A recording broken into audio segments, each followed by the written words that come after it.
انبیاء ہیں جو گناہوں سے پاک ہیں، جن پر گناہ کا ایک دھبا بھی نہیں ہے۔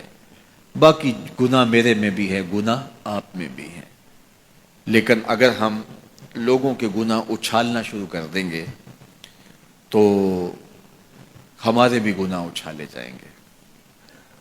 بالخصوص اگر کسی نے کسی گناہ سے توبہ کر لی اور وہ اس گناہ کو چھوڑ کے نیک بن گیا، اب اگر کوئی بندہ اس کے اس گناہ کا ڈنڈورا پیٹتا ہے تو اللہ جل شانہ مرنے سے پہلے اس کو اس میں مبتلا کرے گا، یہ اس کی سزا ہوگی۔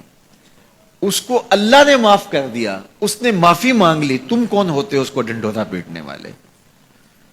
تو یہ فتنے پہلے تو باتیں جو ہے وہ منہ سے ہوتی تھی، اب تو یہ جدید ذرائع ابلاغ ہیں جن میں چیزیں محفوظ ہو جاتی ہیں اور لوگ جب چاہیں کسی کی تذلیل کا منصوبہ بنائیں اور اس کو ذلیل کرنے کی کوشش میں لگ جاتے ہیں۔ آئے روز جو ہے وہ ہم ایسے مناظر دیکھتے ہیں، اگرچہ وہ باتیں درست بھی ہوتی ہیں، لیکن جو کسی کے ذاتی معاملات ہوں، یہ بالخصوص سیاستدانوں کے اندر تو یہ بہت سارا ہے، تو باقی دینی طبقات کے اندر بھی ہے لیکن ان میں اور زیادہ ہے۔ تو یہ ایک بہت بڑا فتنہ ہے جس سے اللہ ہمیں محفوظ فرمائے۔ تو حضور نے ارشاد فرمایا، جس نے کسی مومن کی پردہ پوشی کی، کسی مسلمان کی پردہ پوشی کی، اللہ اس کا دنیا میں بھی پردہ رکھے گا، آخرت میں بھی پردہ رکھے گا۔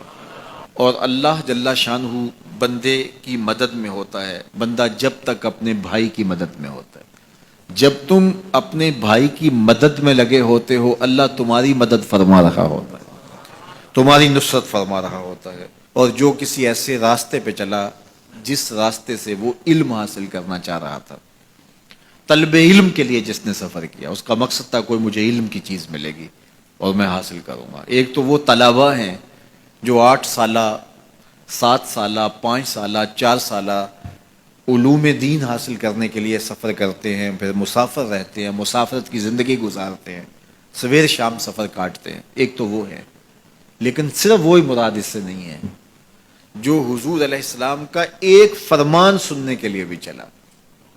آپ بھی اگر گھر سے آئے ہیں اور آپ کی نیت یہ ہے کہ حضور کے فرامین سنوں گا، تو آپ علم کی طلب کے لیے گھر سے چلے ہیں، تو آپ بھی جو ہے وہ اس حدیث کے مصداق ہوں گے۔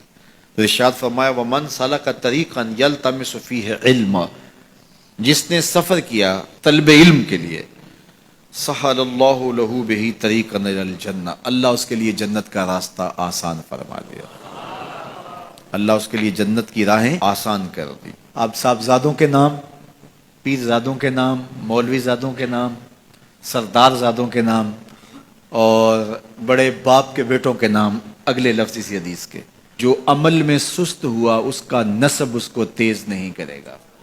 جو عمل میں سست ہوا تو وہ کہے کہ میں فلاں پیر کا بیٹا ہوں، میں فلاں مولوی کا بیٹا ہوں۔ دیکھو، جس نے عمل کیا، جس نے کام کیا، اس پر سکینہ بھی اترا، جس نے کام کیا اس پہ رحمات بھی اتری، جس نے کام کیا اس کے اوپر فرشتوں نے پروں سے سایہ بھی کیا، اور جس نے کام نہیں کیا، نکھٹو تھا لیکن کہا پدرم سلطان بود، میرا باپ بادشاہ تھا اور خود کسی کام کاج کا نہیں ہے، تو کہا جو عمل کے لحاظ سے سست ہے اس کا نسب اس کو تیز نہیں کر سکتا۔ پیر زادہ ہے ثاقب تو پھر کیا ہوا، پیر زادہ ہے ثاقب تو پھر کیا ہوا، بے عمل ہے تو سب کچھ ہی بیکار ہے۔ پھر نسبت آپ کی تو آپ کو جو ہے وہ وہاں تک نہیں پہنچا سکتی، لیکن اگر تم عمل بھی کرنے والے ہو، پھر نسبت بھی ہو کسی بڑے سے، پھر سونے پہ سہاگے کا کام ہے۔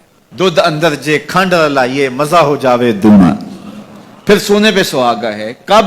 جب صاحب نسبت، صاحب کرامت، بڑے باپ کا بیٹا وہ نیک بھی ہو، ساتھ باصلاحیت بھی ہو، تو پھر سونے پہ سہاگے کا کام ہے۔ اس کا نسب اس کو تیز تب کرے گا جب وہ خود بھی چلے گا۔